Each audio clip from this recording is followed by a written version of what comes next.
Hi, I'm Leigh Bardugo, author of Shadow and Bone, the first book in the Grisha Trilogy. And I'm Marissa Meyer, author of CINDER, the first book in the Lunar Chronicles quartet. So Leigh, what was your inspiration behind Shadow and Bone? Well, the inspiration basically comes from that moment in the dark, even when you're a grown-up, when you think there might be something there lurking with you. It's the monster under the bed, it's the monster in the closet, it's the darkened parking lot, it's that feeling of helplessness. And I wanted to take the idea that's usually metaphorical in fantasy of darkness falling over the land and make it visible, and ask the question, what if darkness was a place? And that became the Shadow World. So one of the things that I love most about Shadow and Bone is that it's a fantasy world, but it's not your typical medieval England fantasy world. So what gave the idea to use Russia as an inspiration instead? I think a big part of it was that it wasn't medieval England or medieval Europe. There are a lot of fantastic books with that setting, and I wanted to take readers someplace a little bit different.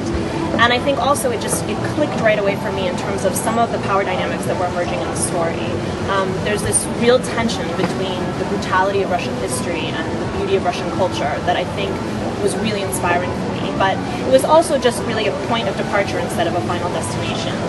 It is most definitely a world inspired by Russia, but it is not Russia. Right. A question that any writer loves to get. What did you think the first time you saw Shadow and Bone, the final book?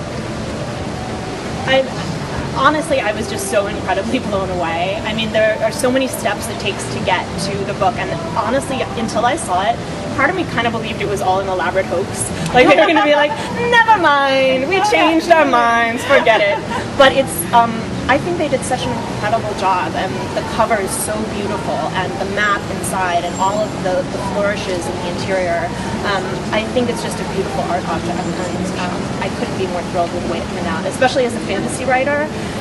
You know, seeing your world come to life in a map and seeing even a cover that evokes the story so beautifully was incredible.